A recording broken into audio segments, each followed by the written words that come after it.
উফ, কতদিন যে বিয়ে বাড়ি যায়নি। কিন্তু এই পচা গরমে মজা একটাই যে সামনে একটা বিয়ে বাড়ি আসছে, আর তার জন্যই তো টুকটুক করে আগের থেকে শপিং করা শুরু করে দিতে হবে। না হলে একদম সামনের মাথায় এসে কী কিনতে কী কিনে ফেলবো, তারপরে তার পছন্দ হবে না, পরে একদম মুডটাই নষ্ট থাকবে। কিন্তু তার আগে বর আমাকে অনলাইন থেকে এই জামা দুটো কিনে দিয়েছে। দুটো জামা আছে, একটা প্যান্ট একটা ওর। আর জামাগুলোর কোয়ালিটি তোমরাই দেখে নাও, খুবই সুন্দর এসছে। আর অনলাইন শপিংয়ে যে আসক্ত হয়ে পড়েছি সেটা তোমাদের আগেই বলেছি। দেখো জামা দুটো কিন্তু খুব সুন্দর এসছে, একটা কালো আর একটা পিঙ্ক আর হোয়াইটের মধ্যে, একদম সুন্দর দুটো জামা।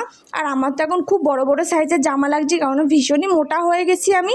জানি না আবার কবে সেই স্লিম ফিগারটা ফিরে পাবো, এখন তো সম্ভব নয়, কেননা এখন মেয়েকে ব্রেস্ট ফিডিং করাচ্ছি। তার জন্য আমাকে এখন যেমন খাচ্ছি তেমনই খেয়ে যেতে হবে। ওই যে আগেই বলেছি সামনে বিয়ে বাড়ি বেঁধেছে, তাই শপিং করতে হবে তাড়াতাড়ি। তাই আজকে এই জামাটা পরেই ভাবছি শপিংটা সেরে আসবো। তাই ঝটপট সকালবেলা স্নান করে নিলাম। এত প্রচণ্ড গরম পড়েছে, আমি ভাবতেই পারিনি বাজারে গিয়ে আজকে আমাদের এই অবস্থা হবে। সত্যি আমি একদমই ভাবতে পারিনি। আর এই পচা গরমে বাইরে যে কি প্রচণ্ড রোদ, এই রোদে সানস্ক্রিন না মেখে বাইরে যাওয়া মানে মুখের 12টা কি 14টা 15টা বাজানো। কিন্তু সানস্ক্রিন মাখার পরে মুখটা যে এত চিপচিপে হয়ে যায় না, তাতে আরও যেন অস্বস্তিটা বাড়ে। ওই জন্য আমি যতটা সম্ভব চেষ্টা করি বাইরে না যাওয়ার। এমনিতেই তো আমার বাইরে তেমন একটা যেতে হয় না, কেননা ছোট্ট মেয়েকে রেখে আমি কোথাও যেতে পারি না। কিন্তু যেদিন যেতে হয় না, সেদিন খুবই কষ্ট হয়। আর আজকে সবথেকে বড় ভুল করেছি, মেয়েটাকে নিয়ে এই অবস্থায় বাজারে গিয়ে এত গরমের মধ্যে। কিন্তু বাড়িতে আমি ওকে কার কাছেই বা রেখে যাবো? আমার শাশুড়ি মা যে ঠিক করে হাঁটতেও পারে না, ওকে নিয়ে তো রাখতেই পারবে না। তাই আমরা চুপচাপ গুছিয়ে নিয়ে ওকে বেরিয়ে পড়লাম। জামাটা পরে আমাকে কেমন লাগছে অবশ্যই কিন্তু জানিও। তোমরা তোমাদের সাইজ মতো নিতে পারো। আমি একটু বড়ো সাইজ নিয়েছি, কেননা মেয়েকে ফিট করাতে হয়। আর একটু বড়ো সাইজ না হলে এখন আমার হচ্ছে না, যে কোনো সাইজ ছিল।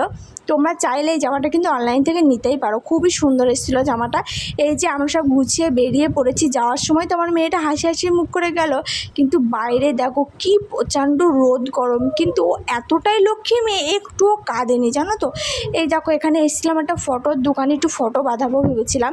তারপর এসেছিলাম একটু কসমেটিক্সের দোকানে। এখান থেকে বেরিয়ে একটু জামা কাপড়ের দোকানে গেছিলাম। অনেক কাজ নিয়ে গেছিলাম বলে এত লেট হয়ে গেছিলো। আর দোকানগুলো এসি ছিল, বাইরে আর বেরোতে ইচ্ছাই করছিল না দোকানগুলো থেকে। তো বাড়িতে এসে কী কী কিনলাম তোমাদের সেগুলো অবশ্যই পরে আরও ভালো করে দেখাবো। আর একটা আইসক্রিম কিনে নিয়ে এসেছিলাম। গরমে আইসক্রিম না খেলে কি বাঁচা যায় বলো তো? এই আইসক্রিমটা খেয়ে তো পরটা হয়নি, কিছুক্ষণ পর আবারও একটা আইসক্রিম খেয়েছিলাম। এটা হচ্ছে রাবড়ি, খেতে খুব ভালোই ছিল। আর সন্ধ্যের সময় এই দেখো এই চপটা খেয়েছিলাম। তাহলে টাটা সবাইকে, ভালো থেকো সবাই।